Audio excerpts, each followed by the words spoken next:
Assalamualaikum warahmatullahi wabarakatuh. Alhamdulillah. Wassalatu wassalamu ala rasulillah. Nabiyyina Muhammadin wa ala alihi wa sahbihi. Wa man sar ala nahjihi wa ihtada bihadihi wa istanna bisunnati ila yaumiddin. Amma ba'd.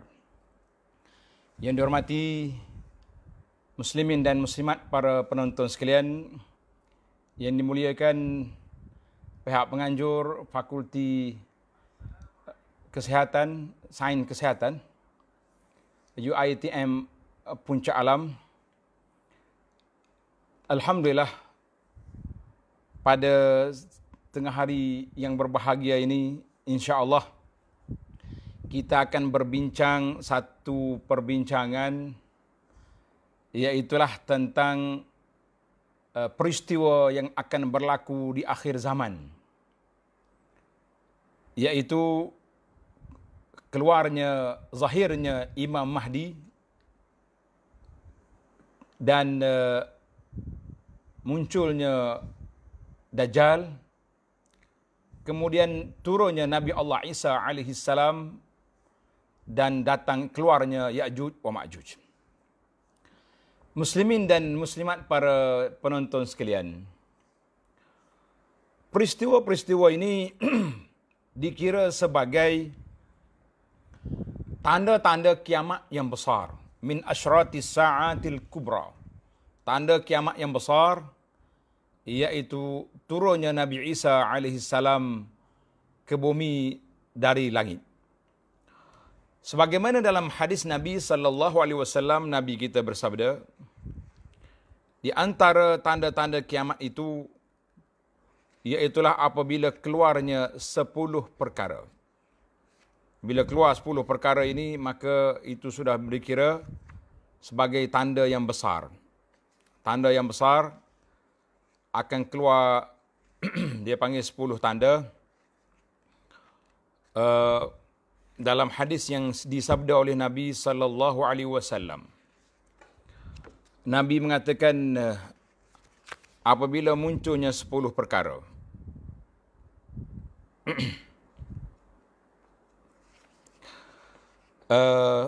An Huzaifah radhiyallahu bin Asid Al-Ghifari radhiyallahu anhu, tanda hadis ini daripada Huzaifah bin Asid Al-Ghifari radhiyallahu anhu, qala اطلع النبي صلى الله عليه وسلم علينا ونحن نتذاكر فقال ما تذاكرون قالوا نذكر الساعة.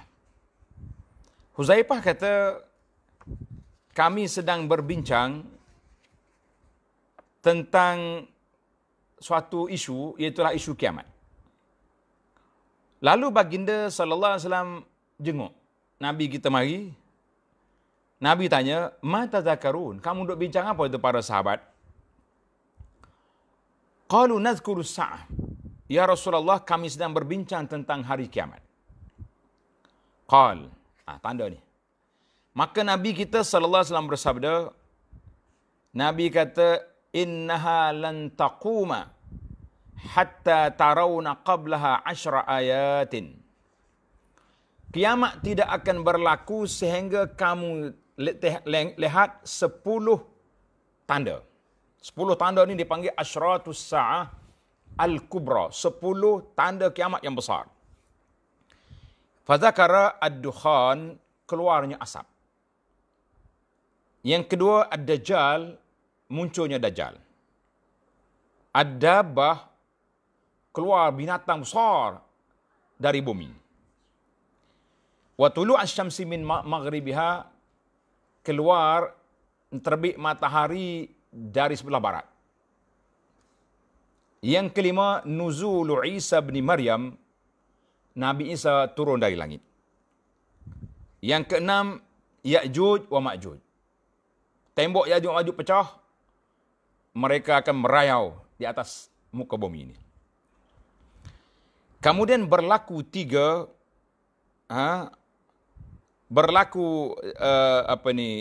gerhana di semenanjung ataupun bumi yang pecah, khasfun. Satu di barat, di timur, Satu lagi di barat dan satu lagi di semenanjung tanah Arab. Yang terakhir sekali yang ke-10, narun takhruju minal Yaman tatrudu nas ila mahsyarihim. Api keluar daripada Yaman, dihalaunya manusia ini keluar pergi ke mahsyar, iaitu pergi ke arah Syam. Nah, ini dia panggil 10 perkara sebagaimana dalam hadis Nabi sallallahu alaihi wasallam yang telah menceritakan kepada kita. Dan 10 perkara ini bila berlaku satu, contohnya turun Nabi Isa ataupun keluar dukhan, maka dia akan datang secara macam tasbih. Satu tengok. Hadis Huzaifah tadi diriwayat oleh Imam Muslim. Dalam hadis lain, an Abdullah bin Amr radhiyallahu anhu qala Rasulullah sallallahu alaihi wasallam, al-ayatu kharazatun manzumatun fi silkin fa in yuqta'u silk yatba'u ba'daha ba'dha. Masya-Allah. Maknanya tanda-tanda kiamat ini seperti biji-biji manik yang tersusun di seutas tali. Kalau kita gak macam biji tasbih lah senang. Kan? Bila terpotong, dia akan jatuh satu. Hadis ini dikeluarkan oleh Imam Ahmad. Artinya para penonton sekalian, peristiwa ini bila berlaku, dia tak lama maknanya. Satu-satu datang. Cuma kenapa dalam hadis ini, hadis Huzaifah ini tidak disebut tentang Mahdi? Al-Imamul Mahdi ataupun disebut dengan nama Imam Mahdi. Untuk maklumat para jemaah sekalian, kita kena ingat, Imam Mahdi ini dikira sebagai tanda pemisah di antara tanda-tanda yang kecil dengan asyratus sa'ah al-kubra, dengan tanda kiamat yang besar. Jadi dia mari kiamat yang kecil habis. Bila zahirnya Imam Mahdi, maka tamat, marilah yang besar. Sebab kalau tengok dalam hadis kronologi dia panggil ni, menarik. Mahdi datang, kemudian muncul Dajjal, na'udzubillah min. Kemudian turun Nabi Isa AS, bunuh Dajjal. Kemudian munculnya Ya'juj wa Ma'juj mengepung Nabi Isa AS dan para orang-orang Islam yang ada bersama dengan Nabi Isa. Anda tak akan sebut tajuk yang di luar, tapi saya akan bincangkan di sini seperti dalam tajuk kita, iaitulah dua tajuk, Zuhurul Mahdi wa Nuzul Isa bin Maryam. Imam Mahdi dan juga Nabi Isa. Sebab kalau kita nak bincang semua panjang.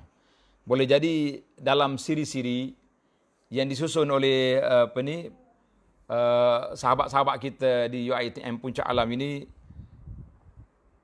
ada siri yang tersendiri. Jadi siri yang saya bincang di sini secara ringkasnya iaitulah kisah Imam Mahdi.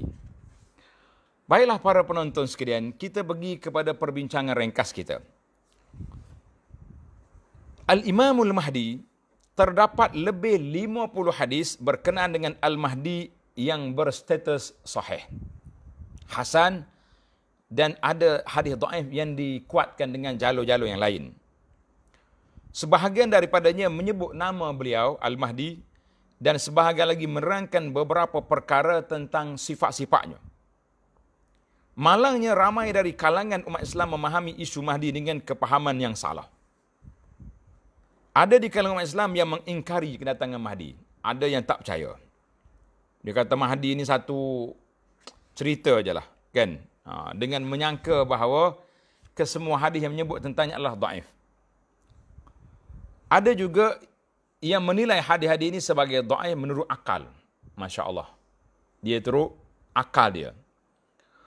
Dan yang ketiga, yang berbahayanya, iaitulah kepercayaan Syiah Imamiyah yang mengatakan Al-Mahdi ini telah muncul, sudah ada, dan dia telah bersembunyi dalam sirdab, dalam gua di Samura, di Iraq sejak 1200 tahun yang lalu. Pasal itulah kalau kita tengok, puak-puak Syiah ni bila sebut tentang Mahdi, dia tulis Ain, Kha. Ajjalallahul khuruj. Oh, mana Allah Ta'ala segerakan keluar dia. Kalau orang lain kita tulis sahabat Nabi radhiyallahu anhu kan. Tapi kalau tulis Mahdi, dia tulis Ain Jin. Maknanya ada isyarat rumus dia. Makna ajjalallahul khuruj. Allah Ta'ala segerakan keluar dia. Hari-hari, puak-puak Syiah ni, dia bawa kuda, kenderaannya cantik, siap, berpelana. Dia pergi tunggu di muka sirdap, muka gua tu. Mudah-mudahan Mahdi akan keluar. Itu kepercayaan dia. Kita abaikanlah kepahaman sesat puak-puak Syiah. Kita pergi kepada perbincangan kita. Kemudian yang keempat, ini. Ada sebahagian orang Islam, bukan sahaja percaya Mahdi ada, tapi dia sendiri tu sudah jadi Imam Mahdi. Wal'iyazubillah. Dia sendiri sudah jadi siapa? Jadi Imam Mahdi pula dah. Macam-macam dunia nak kiamat ni. Pasal itulah kita kata dunia sudah hampir kiamat. Tanda-tanda kiamat sudah banyak. Di antara tanda kiamatnya sudah ramai orang yang mengaku dia sendiri sebagai apa? Sebagai Al-Mahdi. Ana jumpa kawan saya yang bekerja di bahagian pengawal kuasa, jabat agama. Dia kata sepanjang sejarah dia bekerja di jabat agama ni, sudah 3 orang datang, semuanya mengaku Imam Mahdi belaka. Kita kata Masya Allah, Tabarakallah. Ini dipanggil. Jadi puak-puak Syiah ni, Ajjalallahul khuruj, dia duk tulis, Allah Ta'ala lah segera dia punya keluar. Jadi kalau kita ada puak-puak ni, Syiah, orang lain pula mengaku dia sendiri Mahdi, cuma para jemaah kena ambil perhatian. Kalau ada orang mengaku gerakan dia ni berkait dengan Mahdi, hati-hati, mereka ini biasanya berakhir dengan gerakan ekstrim, gerakan bersenjata. Contoh yang telah ada, yang kita boleh tengok, iaitulah peristiwa penawanan Masjid Haram Mekah pada 1 Muharram tahun 1400. Ana dapat cerita ni daripada sanad yang kuat, iaitulah Allahyarham bapa saya, rahimahullah ta'ala, ketika itu dia pergi haji. 1 Muharram, dia kata dia berada dalam Masjid Haram waktu subuh. Tiba-tiba, nampak orang bawa keranda banyak masuk dalam masjid. Oh, dia kata ni apa cerita ni? Oh, tengok-tengok, ingat orang mati ramai, tak ada bunyi ada pandemik, tidak ada bunyi peperangan, tiba-tiba orang mati ramai. Ini pelik, kan? Oh. Rupa-rupanya bukan jenazah. Tapi dalam keranda itu adalah mayat. Yang dikumpul dalam tu mayat, Yang bukan mayat yang dikumpul dalam keranda, tapi senjata. Jadi lepas solat subuh, dia tawan Masjid Haram, dia ambil mikrofon. Ketika itulah ketua dia, Juhaiman, telah mengisytiharkan saya khruju lakumul mahdi, al-mahdiyu minni. Mahdi akan keluar, Mahdi itu daripada aku. Baik, saya stop di situ, cerita panjang lagi ni. Kemudian bagi kita, Ahlus Sunnah wal Jamaah ini insya-Allah, kita berpegang bahawa hadisul Mahdi itu sahih, dan Mahdi ini akan keluar di akhir zaman sebagai salah satu daripada tanda-tanda kiamat yang menghampiri kiamat. Di antara hadis yang menyebut tentang Mahdi, tanda para pelajar, para jemaah sekalian, iaitulah keturunan Mahdi. Kata hadis Nabi SAW daripada Ummu Salamah, sabda Nabi SAW, Al-Mahdiyu min itrati min waladi Fatimah. Al-Mahdi adalah berasal daripada susur galurku, daripada keturunan Sayyidah Fatimah, maknanya daripada anak Nabi, dari Fatimah radhiyallahu anha. Hadis ini dikeluar oleh Imam Abu Daud. Dan juga ada lagi Nabi sebut dalam riwayat, kata wasmu abihi ismu abi. Jadi nama dia wasmu abi ismu abi. Jadi nama bapaknya seperti bapakku. Nama dia maknanya Muhammad, uyuati usmu husmi. Nama dia macam nama aku, Muhammad, bin Abdullah. Bin Abdullah. Mahdi ini pasti akan muncul. Pasti akan muncul. Sebab dalam sebuah hadis Nabi SAW, Nabi mengatakan, "Lau lam yabqa minad dunya illa yaumun, la tawwalallahu zalikal yaum hatta yali." Andainya dunia ini hanya berbaki satu hari lagi, nescaya Allah akan panjangkan hari tersebut sehinggalah dia muncul. Siapa dia? Iaitu Muhammad bin Abdullah ataupun disebut dengan nama Imam Al-Mahdi.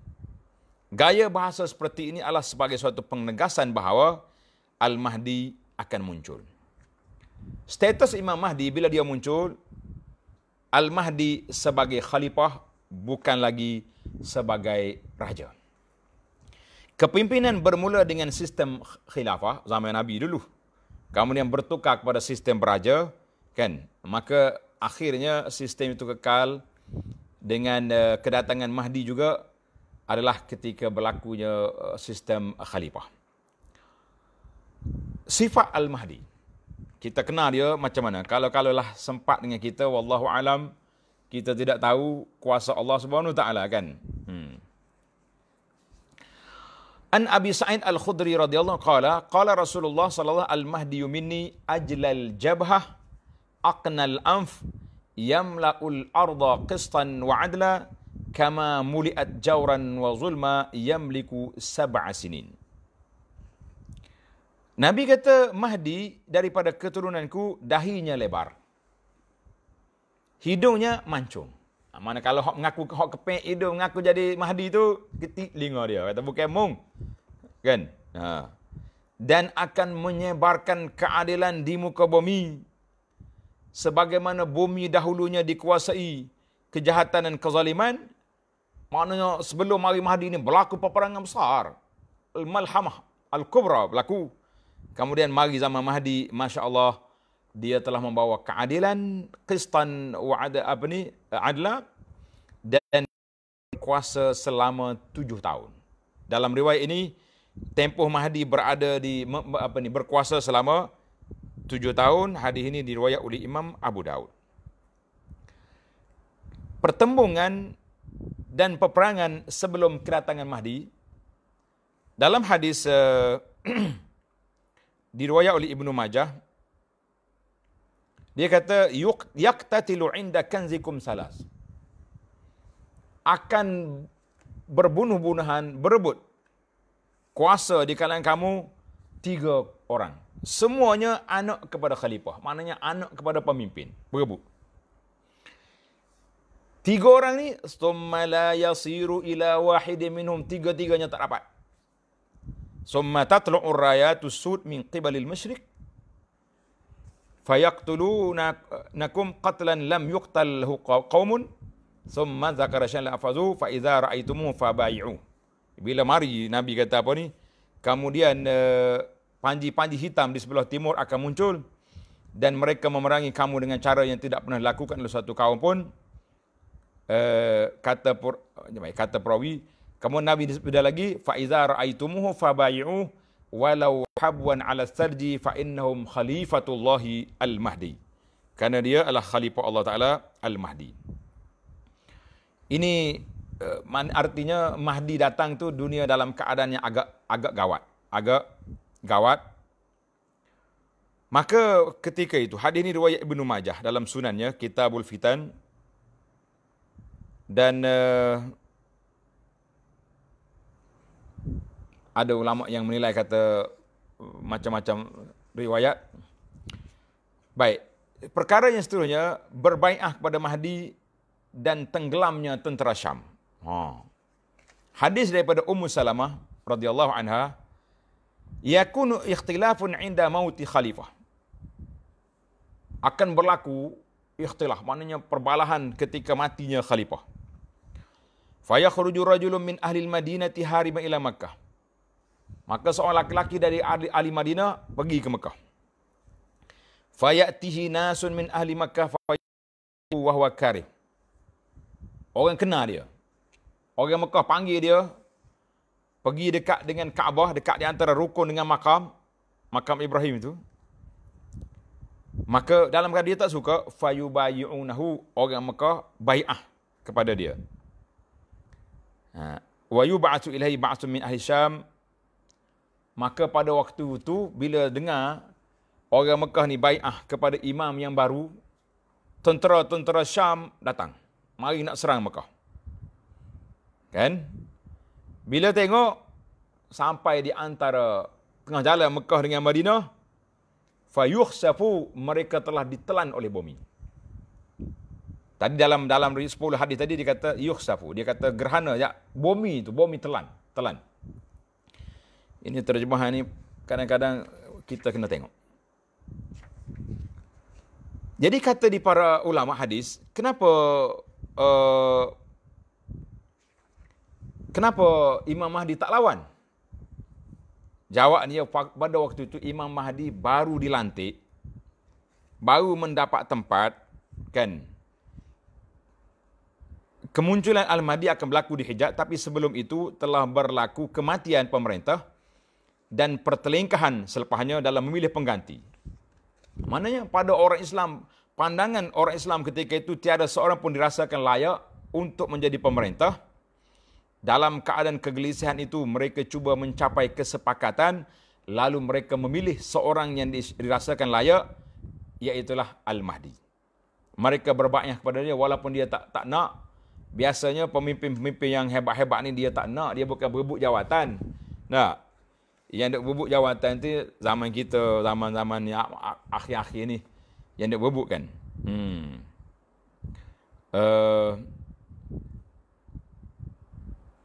Manakala kumpulan Syam tadi, tentera Syam yang datang, kenapa mereka tu ditelan oleh bumi? Jadi merupakan pasukan tentera dalam kalangan orang Islam dari Syam nak memerangi Mahdi. Mereka ingin mengembalikan pemerintahan yang asal. Tak mahu kepada bai'ah yang baru kepada Mahdi, tak mahu. Maka bila dia datang, oleh kerana Mahdi belum punya kekuatan, belum ada tentera, Allah SWT beri pertolongan kepada dia dengan cara bumi telan tentera tersebut. Allahu Akbar. Di tengah-tengah padang pasir, Baida, di antara Mekah dengan Madinah. Hadis ini panjang. Hadis riwayat oleh Abu Daud, kan? Diriwayat oleh Abu Daud. Maka daripada Salamah, dia kata apa? Nabi kata, ya'udhu a'idun bil bait. Orang yang nak serang Kaabah pada waktu itu tidak berlaku. Dia telan oleh bumi. Cuma dalam kitab Nihayatul Alam, berakhirnya dunia ini, akan berlaku satu lagi. Tentera yang meruntuhkan Kaabah. Macam mana kita nak taufik di antara cerita tentera yang pergi ke Mekah, dia ditelan oleh bumi. Satu kumpulan lagi, tentera itu telah sempat pergi ke Mekah, dia panggil Zuswayqatain. Orang yang punya kumpulan yang kaki peka, kaki kecil. Daripada Ethiopia katanya, mereka ini dapat meruntuhkan Kaabah. Jadi para ulama hadis mengatakan, tidak bercanggah di antara dua hadis itu. Sebab apa? Sebab kumpulan yang pertama itu tak sampai masuk. Kumpulan yang kedua itu takdir Allah SWT, waktu dah nak kiamat, Allah Ta'ala lepaskan mereka sampai Mekah, dan pada waktu itu mereka dapat meruntuhkan Kaabah. Nas'alullah as-salamata wal afiyah. Baik, para jemaah sekalian, kita tengok kepada tahun-tahun pemerintahan Mahdi. Macam mana waktu Imam Mahdi memerintah, bagaimana suasana masyarakat pada waktu itu. An Abi Hurairah radhiyallahu anhu, anin Nabi sallallahu alaihi wasallam qala, yakunu fi ummatil Mahdi in qusira fa sab'un wa illa fa thaman wa illa fa tis'un.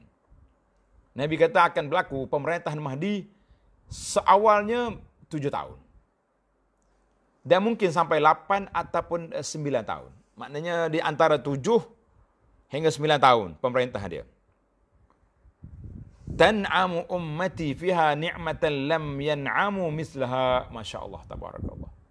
Umat manusia pada waktu itu mendapat nikmat, subur bumi-buminya, aman damai keadaan suasananya, tak ada lagi berlaku kelahi-kelahi, tidak ada. Mereka dapat hidup dalam keadaan aman, penuh dengan nikmat yang tidak dapat sebelumnya. Yursilus sama alaihim midrara, langit telah mencurah-curah pada waktu itu, dan bumi telah mengeluarkan tumbuhan-tumbuhan yang cukup subur. Wal mal kudusun, harta pula bertimbun-timbun banyak sekali. Kita zaman kita ni belum Mahdi mari pun nampak kaya-kaya dah orang ni. Tak. Masing-masing duk tayang dalam Facebook tu, orang ni boleh beribu-ribu sehari. Orang ni boleh juta sebulan, orang ni bawa kereta besar, muda-muda ya belaka tu. Itu tanda-tanda kiamat dah tu. Tanda-tanda kiamat. Yaqumur rajulu yaqul ya Mahdi a'tini. Ada orang yang jumpa Mahdi, bagi aku sikit projek. Khuz, dia kata. Ambillah munak banyak mana. Terlalu banyak. Masya Allah, tabarakallah. Kemudian Mahdi menyebarkan keadilan di muka bumi dalam hadis Abu Sa'id Al-Khudri. Sabda Nabi sallallahu ubasyirukum bil Mahdi yub'atsu fi ummati ala ikhtilafin minan nas wa zalazil fayamla'ul arda qistan wa adla. Maka Imam Mahdi telah membawa keadilan dan ketenangan. Buminya subur, masyarakatnya aman. Yamla'ullahu quluba ummati Muhammadin ghinan. Tenang, keadaan hidup tenang. Jadi hartanya banyak, nak bagi kepada siapa pun tak tahu. Masing-masing orang dah ada harta, ada kesenangan belaka. Itulah beberapa suasana yang kita boleh gambarkan ketika pemerintahan Mahdi. Baik. Maka kata di para ulama, kemunculan Imam Mahdi adalah permulaan bagi tanda-tanda besar kiamat. Kemunculan Mahdi, tanda-tanda besar kiamat. Tadi anda dah sebut, tanda besar kiamat ada berapa? Ada 10 perkara. Ada 10 perkara. Baik. Selepas daripada Mahdi, di antara tanda-tanda yang awal, munculnya yang besar juga, iaitulah kemunculan Dajjal. Kemunculan Dajjal. Jadi Dajjal ni serentak. Bila mari Mahdi, tak lama berlaku munculnya Dajjal. Dajjal mari dengan fitnah-fitnah dia yang cukup dahsyat. Dia telah mengembara ke timur dengan ke barat, mana-mana pun boleh pergi. Cerita Dajjal ni panjang. Kita nak potong terus kepada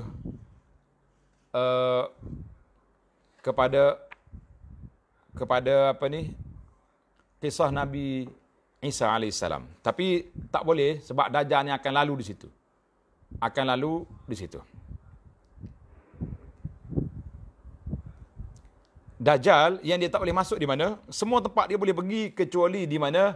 Di Makkah dan Al-Madinah. Dajjal tak boleh masuk Makkah dengan Madinah. Maka sentiasalah kita para jemaah sekalian minta perlindungan dengan Allah Azza wa Jalla daripada fitnah Dajjal. Tengah Dajjal duduk mengamuk. Duduk sibuk-sibuk. Dia pergi sana sini sampai di Mekah tak boleh masuk. Sampai di Madinah tak boleh masuk. Nabi sebut ala aqabil Madinah. Pintu masuk Madinah ni semua telah dijaga oleh malaikat. Bila Dajjal mari, dia naik atas bukit dekat Madinah tu, dia goncang bumi. Gedeguk goncang. Pada waktu itu, orang yang beriman semua akan lari ke mana? Ke Masjid Nabi sallallahu alaihi wasallam. Orang-orang yang hatinya berpenyakit, walaupun duduk di Madinah, mereka ni akan lari pergi ikut Dajjal. Na'udzubillah. Ni yang kita takut, kan?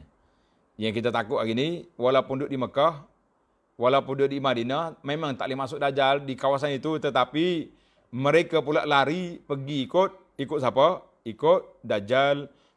Wal'iyazubillah.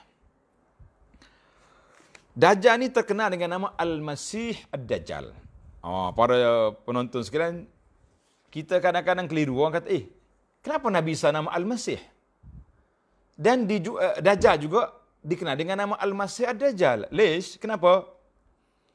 Maka di sini para ulama mengatakan sebab Masih Ad-Dajjal, mana masaha. Sebelah mata dia tu tak ada. Bukan tak ada, ada timbul gitu. Mana tak berfungsi mata dia tu. Ni anda orang kata mata Dajjal mata sebutir tak atas ni. La. Dua mata, cuma mata sebelah tu tak jadi. Itu dia panggil. Maka dia panggil awar. Dia tengok dengan mata sebelah. Adapun Nabi Isa, Al-Masih Al-Isa bin Maryam, Nabi Isa ni Al-Masih makna dia juga boleh Allah Taala bagi mukjizat pada dia, orang sakit dia sapu dengan tangan dia, masaha sembuh. Orang buta jelek. Bahkan orang mati pun boleh dia pergi gerak suruh bangun. Itu di antara mukjizat yang Allah Taala beri kepada Nabi Isa alaihissalam. Maka Dajjal duk mengamuk. Bila mengamuk, dengan fitnah-fitnah dia yang banyak, ketika itulah Nabi Isa alaihissalam turun dari langit.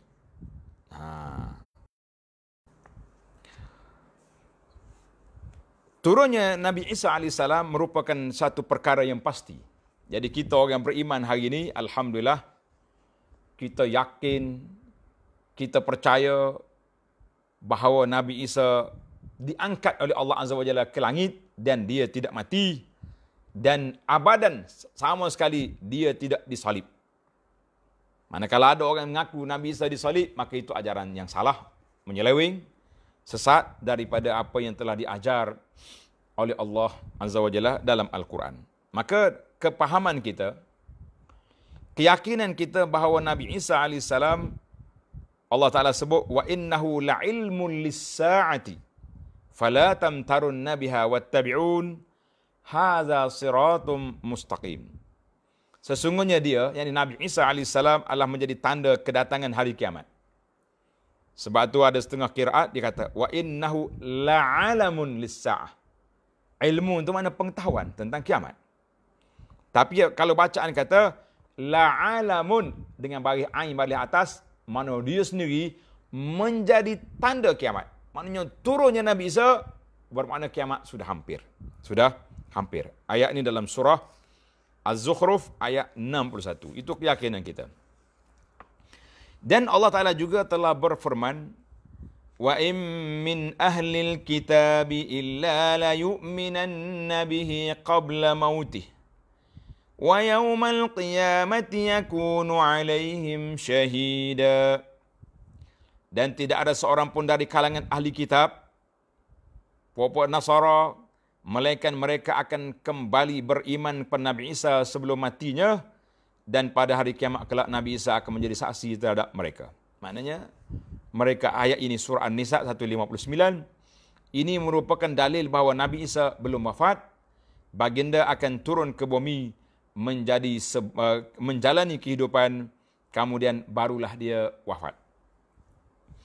Di antara tanda-tanda Nabi Isa masih hidup, surah Ali Imran ayat 46, Allah sebut, wa yukallimun nasa fil mahdi wa kahlan wa minas salihin.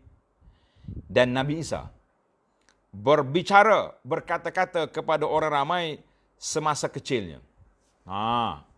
Nabi Isa bercakap bila? Waktu dia kecil. Ingat, waktu dia baby, mak dia, Sayyidah Maryam dukung dia balik kan.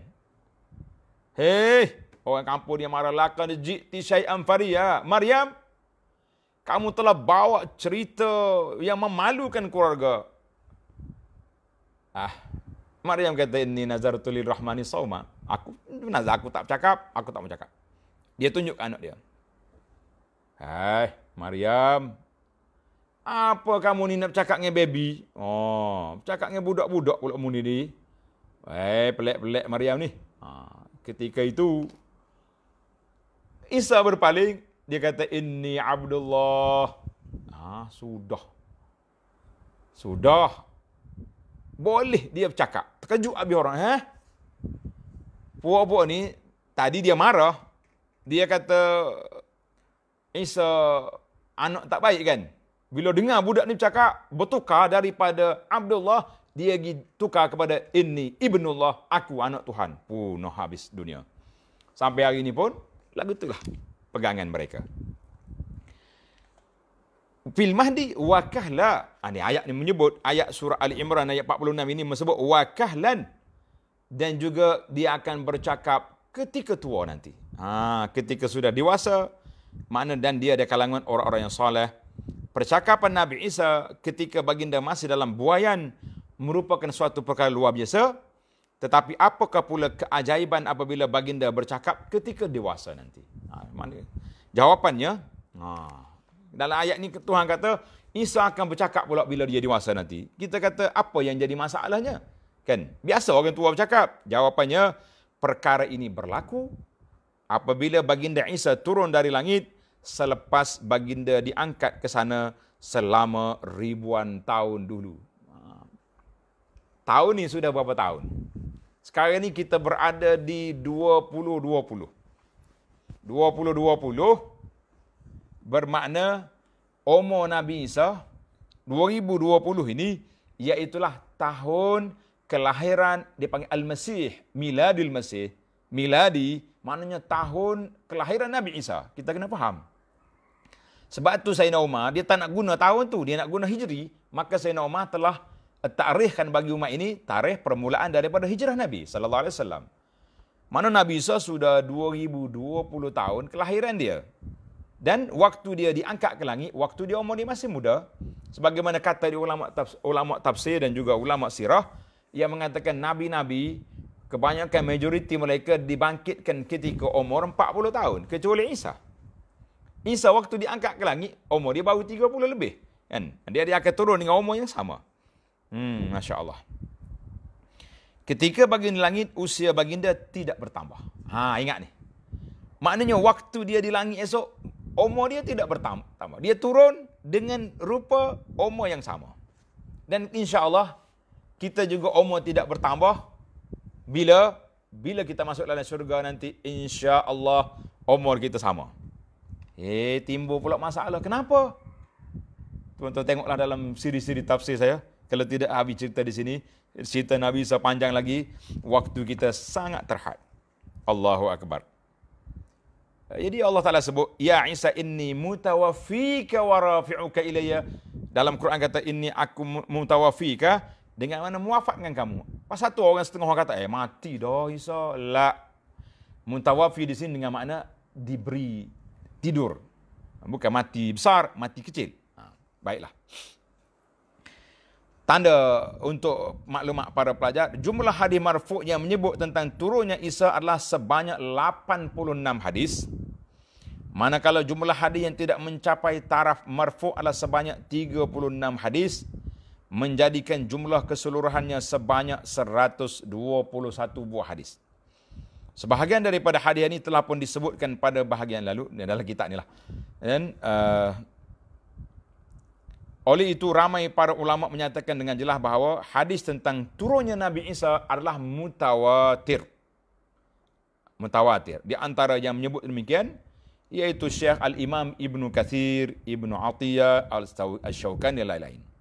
Di antara hadis tentang yang menyebut tentang Nabi Isa, An Abi Hurairah radhiyallahu anhu qala Rasulullah sallallahu alaihi wasallam wallazi nafsi biyadihi la yushikanna an yanzila fiikum ibnu Maryam hakaman adla fayaksiru as-salib wa yaqtulu al-khinzir wa yada'u al-jizyah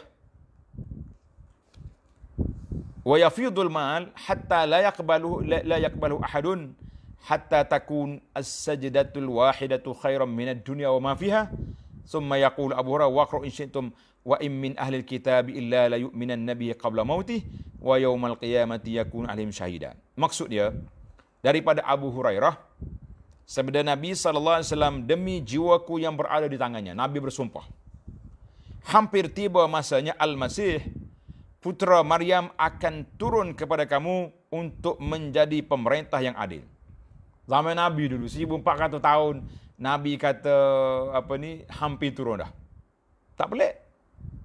Sebab Nabi sendiri sallallahu alaihi wasallam ketika menyebut tentang asyratus saah, Nabi kata bu'istu ana was-sa'atu kahataini. Aku dibangkitkan dengan kiamat sudah begini. Maknanya tidak ada lagi nabi selepas daripada aku. Aku kiamat. Maknanya tua Nabi Isa dengan Nabi kita sallallahu alaihi wasallam, tengok sekarang ni 2020. Kan? Maknanya tahun 570. Tahun gajah. 500 tahun lebih tua Nabi Isa. Nabi kata apa? Sudah hampir tiba masanya Al-Masih putera Maryam akan turun kepada kamu untuk menjadi pemerintah yang adil. Di antara agenda dia mengembalikan manusia ini kepada tauhid, menghancurkan salib. Semua salib atas dia Nabi Isa kata hancurkan, karut semua tu.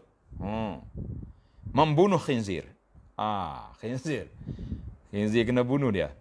Menghapuskan jizyah. Mana jizyah ni cukai kepala kat atas orang-orang yang bukan Islam. Harta melimpah ruah, kaya raya pada ketika itu. Sehingga kan sekali sujud pada ketika itu lebih baik daripada dunia dan segala isinya. Mana payahlah orang nak sujud ni. Kan? Kemudian Abu Hurairah baca ayat yang telah kita baca tadi. Alhamdulillah. Di antara suasana masyarakat ketika turunnya Nabi Isa, iaitulah hilangnya segala permusuhan pada zaman Al-Masih. An Abi Hurairah radhiyallahu anhu qala sallallahu alaihi wasallam wallahi la yanzilanna ibnu Maryam hakaman lan falyaksiranna as-salib. Ni kita ambil yang ujung ya. Wala tutrakanna al-qilasu fala yus'a 'alaiha wala tazhabanna asy-syahna'u wat-tabaghudu wat-tahasudu wal yad'uwanna ilal mali fala yaqbaluhu ahadun. Tengok suasana ni. Bila mari Nabi Isa, dia memerintah dengan adil, pada waktu itu hilanglah asyahna, segala permusuhan. Tabaghut, benci-membenci tak ada lagi. Tahasud, hasad-hasad tu dah tidak ada lagi. Jadi puak-puak hasad, puak-puak dengki, puak-puak duk berebut harta, duk berebut takhta, berebut kerusi ini sudah tidak ada. Dan dipanggil orang, mari ambil harta. Pusat zakat panggil nak bagi harta, fala yaqbaluhu ahadun, tak ada siapa nak terima dah. Masya-Allah, tabarakallah, ketika itu harta sudah menjadi kaya. Hadis ini riwayat oleh Imam Muslim. Baik. Ketika Nabi Isa turun bila zaman Imam Mahdi. Dalam hadis Nabi kata, "Kaifa antum iza nazala ibnu Maryam fikum wa imamukum minkum?"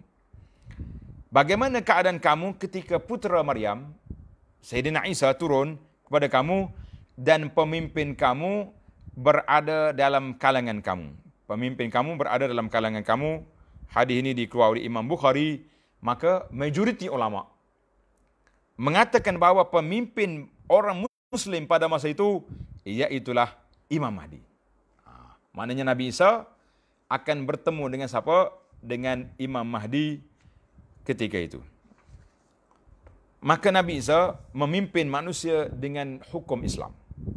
Ini timbul soalan. Bila Nabi Isa keluar nanti, kan di akhir zaman, adakah Nabi Isa akan bawa kita Injil dia?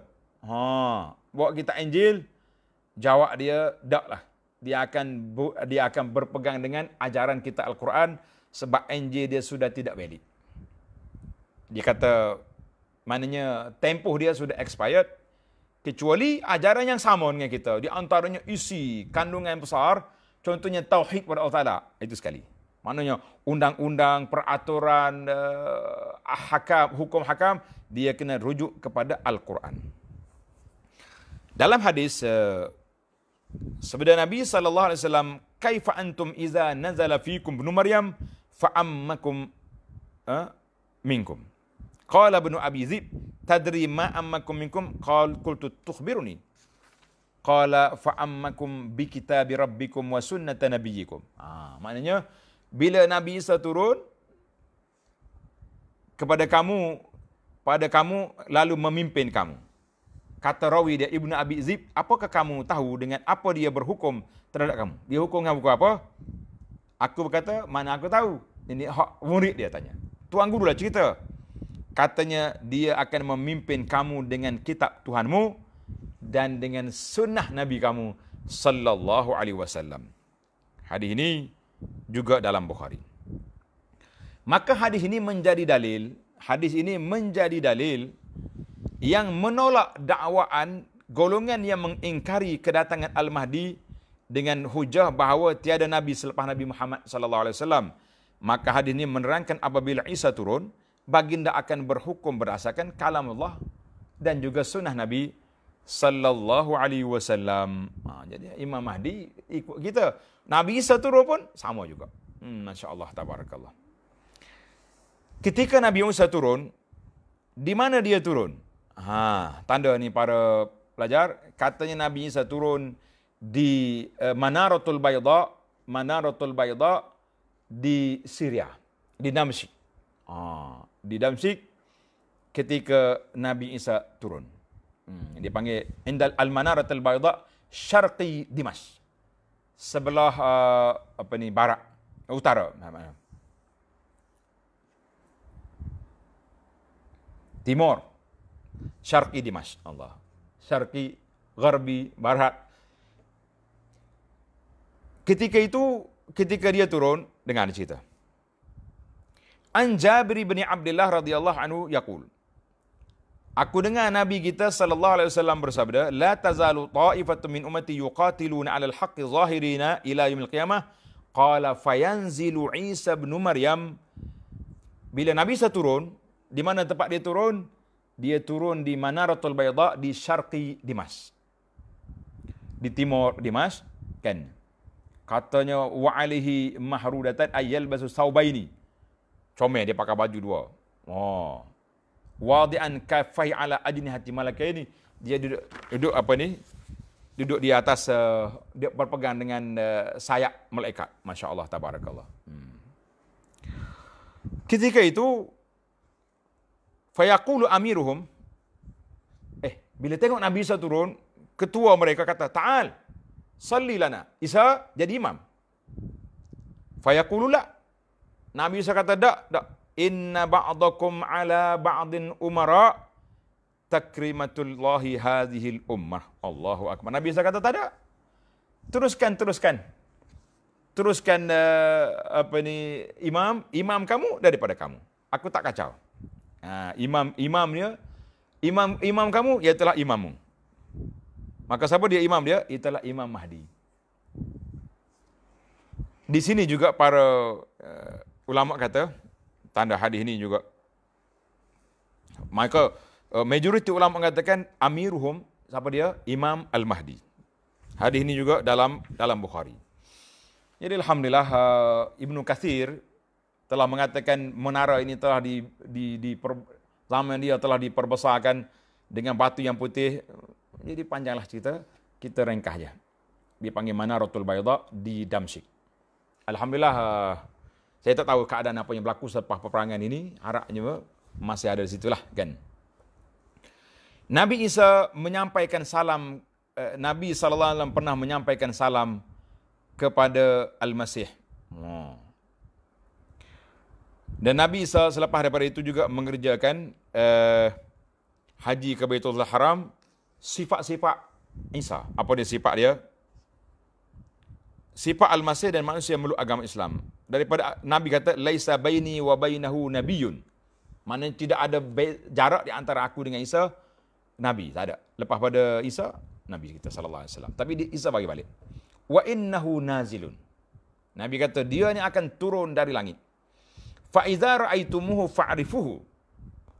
Kalau kamu tengok dia, mu kenal rupa dia. Macam rupa dia, rajulun marbu'. Dia seorang yang tidak tinggi dan tidak terlalu rendah. Bukan kata tinggi, panjang, kenek, tak. Ilal humrati wal bayad. Kulit merah keputih-putihan. Baina mumassarataini. Memakai pakaian kekuning-kuningan. Rambut dia seolah-olah menitiskan air sekalipun tidak basah. Mana comel, rambut dia berminyak. Masya Allah, tabarakallah. Ketika itu, dia akan memerangi manusia supaya menuju pada Islam, menghancurkan salib, membunuh khinzir dan menghapus khinzir pada zamannya. Anak kita nak pada zaman dia tu. Fayamkusu fil ardi arba'ina sanah. Allahu akbar. Maka dia akan tinggal di muka bumi ini selama mana? Selama 40 tahun. Dan Nabi Isa akan menghancurkan salib. Dan pada zamannya Allah Ta'ala akan hapuskan segala milal agama-agama yang lain. Agama yang lain tak ada lagi. Puak-puak Kristian yang ada atas dunia ni terpaksa kena akur ikut Nabi Isa AS. Yuhliqallahu fi zamanihi al-milal kulluha illa al-Islam. Tinggal Islam je agama. Fayamkusu fil ardi arba'ina sanah. Maka dia akan tinggal di atas muka dunia ini selama 40 tahun. 40 tahun. Ini tempoh Nabi Isa. Fayusalla alaihi muslimun, maka kemudian dia mati, kemudian dia disolatkan oleh orang Islam. Cuma timbul lagi di manakah tempat Nabi Isa wafat. Ada dalam riwayat, kalau tuan-tuan tengok dalam buku yang saya usahakan itu, nama buku Madinah Munawwarah, Kelebihan dan Sejarah. Madinah Munawwarah, Kelebihan dan Sejarah, ataupun salah satu daripada riwayat. Riwayat ini adalah perbincangan ulama hadisnya.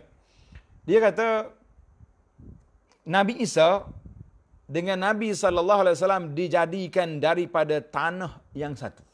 Daripada tanah yang satu. Biasa orang ni dia akan berhenti di mana? Di tempat di mana dimakan mati, di mana tanah kejadian dia. Jadi bila kata Nabi Isa daripada tanah yang satu, bermakna Nabi Isa juga akan mati di Madinah. Itulah yang disebut oleh para ulama yang mengatakan bahawa dalam rumah Aisyah tu ada 3 makam. Makam Nabi SAW, Sayyidina Abu Bakar, Umar, katanya ada 1 ruang kosong lagi. Wallahu alam, adakah dia akan jadi kubur Nabi Isa AS? Kita kata ada riwayat yang sedemikian. Baik, para jemaah sekalian, Nabi Isa akan bertemu dengan 2 kumpulan. Kumpulan fitnah yang besar. Waktu dia turun, Dajjal sedang mengamuk. Dajjal ni Masya Allah, dia allergic dengan bau Nabi Isa. Bila Nabi Isa kejar dia, nak bunuh Dajjal, Dajjal akan jadi lembik, tak bermaya. Tak boleh nak lawan tu. Macam kalau dengan orang lain dia gedebel lawan, tapi dengan Nabi Isa dia tak boleh lawan. Nabi Isa bunuh dia di Babul Lud, mana di Palestin, maka Dajjal tamat. Selesai masalah. Tiba-tiba mari pula bala bencana lain pula timbul, iaitulah tembok Ya'juj wa Ma'juj pecah. Ya'juj wa Ma'juj pula keluar. Bila keluar Ya'juj wa Ma'juj, Nabi Isa AS bersama dengan orang Islam akan berlindung di sebuah bukit di Syam. Ketika itu mereka telah dikepung oleh Dajjal. Maaf, dikepung oleh Ya'juj wa Ma'juj. Dia dekat-dekat ni. Dajjal, Ya'juj kan. Dajjal sesadah, dibunuh oleh mati.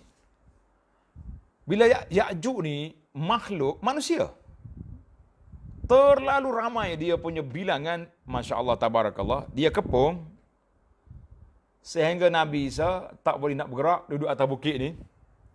Kelaparan para jemaah dia, umat Islam pada saat itu kelaparan. Maka ketika itulah umat Islam berdoa minta dengan Nabi Isa AS. Dia kata, ya Isa, tolonglah berdoa kepada Allah Azza wa Jalla, kita tak larat dah ni kan. Maka Nabi Isa AS berdoa supaya Allah Ta'ala binasakan Ya'juj wa Ma'juj. Jadi bila Nabi Isa berdoa, para jemaah sekalian, kita ni tak usah duduk berasa kuat sangat, berasa debel sangat kan. Ya'juj wa Ma'juj begitu hebat, Allah Ta'ala hantar mari ulat, dud. Ulat mari digigit, ditengkuk, puak-puak Ya'juj Ma'juj ni kena mati habis. Tak payah hantar kereta kebah, hantar jet, pejuang atau ulat ya. Mati habis puak Ya'juj Ma'juj. Bila mati, apa jadi pula dah? Pengikut-pengikut Nabi Isa, umat Islam pada waktu itu mengadu kepada Nabi Allah Isa AS. Ya Isa, hei, macam mana nak buat ni Isa? Hey? Busung abi dunia ni macam mana nak buat? Allahu Akbar. Jadi Nabi Isa duduk atas bukit di Jabal Baitul Maqdis. Sudahlah. Maka Nabi Isa AS minta dengar dengan Allah SWT. Ya Rabbi, selesailah kami dengan Ya'juj Ma'juj ni. Busuk bangang habis dah ni. Macam mana kita nak buat? Maka ketika itu Allah Ta'ala hantar mari kumpulan burung. Apa burung tahu? Mari dia pergi ambil mayat ni entah dicapak di mana. Jadi macam dia tu majlis perbandaran telah membersihkan kawasan itu daripada mayat Ya'juj wa Ma'juj. Muslimin dan muslimat para jemaah sekalian, saya minta maaf lah sebab masa kita terlalu ringkas. Apa yang kita boleh simpulkan di sini, iaitu Nabi Isa AS, sebelum Nabi Isa yang kita bincang yang pertama tadi, iaitulah Imam Al-Mahdi. Al-Mahdi bagi kita Ahlus Sunnah, dia akan muncul di akhir zaman nanti insya-Allah taala. Sebagian dalam hadis-hadis yang sahih yang telah kita baca. Dan dia akan memimpin umat Islam di akhir fatrah sebelum kedatangan beberapa tanda-tanda kiamat yang besar. Iaitulah munculnya Dajjal, turunnya Nabi Isa AS, kemudian marinya Ya'juj Ma'juj. Lepas pada itu berlaku lagi lah peristiwa-peristiwa lain. Dalam kitab kronologi kiamat ini, setelah keganasan Ya'juj Ma'juj, maka terbitnya matahari dari sebelah barat. Sebelah barat, ketika itu tertutuplah pintu taubat. Taubat tidak diterima lagi pada waktu itu. Kemudian keluar dabbatul ard, binatang yang keluar daripada bumi. Kemudian keluar asap, dukhan. Keluar asap dan keluarnya api. Halau manusia ni daripada Yaman pergi ke Syam, ke Ardul Mahsyar. Itu di antara peristiwa yang berlaku. Baiklah para jemaah sekalian, artinya peristiwa besar itu berlaku dan kita sebagai Ahlus Sunnah ni kita percaya kepada Mahdi itu ada. Jangan pula jadi orang nak, kalau ada sehari dua orang mengaku Mahdi, kita jangan percaya sebab dia akan jadi kepada golongan teroris. Dan Nabi Isa AS juga akan turun. Itulah akidah kita Ahlus Sunnah, akidah kita umat Islam bahawa Nabi Isa masih hidup dan dia akan turun ke dunia ini pada akhir zaman nanti sebagai salah satu daripada tanda kiamat yang besar. Cuma bagaimana kita sebagai umat Islam, apa yang patut kita buat? Kita akan tahu kita akan berdepan dengan fitnah-fitnah yang besar. Maka bagaimanakah nak menyelamatkan diri daripada fitnah? Tanda. Saya bagi tip lah sini secara ringkas. Dan kita bincang tentang akhir zaman, tentang fitnah. Yang pertama, melazimi diri dengan Al-Quran, dengan sunnah. Pegang dengan sunnah Nabi yang sahih, yang ditafsirkan oleh ulama-ulama yang muktabar, kan? Kemudian bersamalah dengan umat Islam, alaikum bil jamaah, berpeganglah dengan Ahlus Sunnah wal Jamaah, iaitulah jamaah di sini, iaitulah kepahaman para sahabat salafus salih, kemudian diikuti oleh ulama-ulama selepas mereka, dan kita sentiasa berada dengan jamaatul muslimin, kelompok umat Islam. Jangan pergi lari daripada orang Islam, pergi duduk dengan kumpulan-kumpulan yang lain. Jangan. Yang ketiga, ibadat, menjaga ibadat yang wajib dan amal-amal soleh yang lain, solat sunatnya, puasa sunat, sedekah banyak-banyak. Yang keempat, sentiasalah berdakwah, mengajak kepada kebaikan dan mengingkari perbuatan-perbuatan yang tak baik. Ada yang mengatakan yang kelima adalah kita duduk di tanah haram sebab Dajjal tak boleh masuk. Kita kata nak duduk dalam Dajjal tak masuk. Tapi kalau benteng akidah kita tidak kuat, orang tu pula akan lari pergi mencari Dajjal. Jadi para jemaah sekalian, bagi saya rasa tentu para penonton masih rasa tak puas, banyak lagi cerita nak dengar, baiklah saya tunjuk 2 koleksi video kuliah saya, tanda. Yang pertama, nama dia Berakhirnya Dunia Ini. Ada beberapa siri kuliah. Saya baca sebuah kitab, nama dia Nihayatul Alam. Daripada awal kitab sampai ke khatam kitab, 131 tanda-tanda kiamat yang kecil, dan diikuti dengan Imam Mahdi di tengahnya. Kemudian 10 tanda yang besar, boleh katakan agak detail juga perbincangan kita. Tuan-tuan tengok dalam YouTube ataupun dalam Dar Taibah, Taibah Barakah Facebook, cari koleksi kuliah Berakhirnya Dunia Ini. Satu. Yang terbaru yang saya khatamkan, kitab nama dia Qisasul Ghaib. Kisah-kisah gaib daripada hadis Nabi SAW. Alhamdulillah, dalam kitab ini kita baru je khatam. Beberapa siri, cerita-cerita di akhir zaman, cerita Mahdi, munculnya Nabi Isa, peperangan Malhamah Kubra yang berlaku di akhir zaman, dan juga Dajjal, Ya'juj wa Ma'juj, ada dalam kitab ini. Tuan-tuan boleh tengok, tajuk dia Kisah Gaib dari Nabi SAW. Tengok dalam channel YouTube Halaqah Abu Anas ataupun Facebook Dar Taibah Barakah ataupun DR Abu Anas Madani. Jadi muslimin dan muslimat, para jemaah, para penonton sekalian, terima kasih diucapkan kepada pihak penganjur, sahabat-sahabat kita di UiTM Puncak Alam, dan juga kepada tim media kita. Jazakumullahu khairah, dan tidak lupa kepada para pelajar yang sentiasa mengikuti pengajian kita di alam maya dan juga di alam nyata. Barakallahu fikum. Wassalamualaikum warahmatullahi wabarakatuh.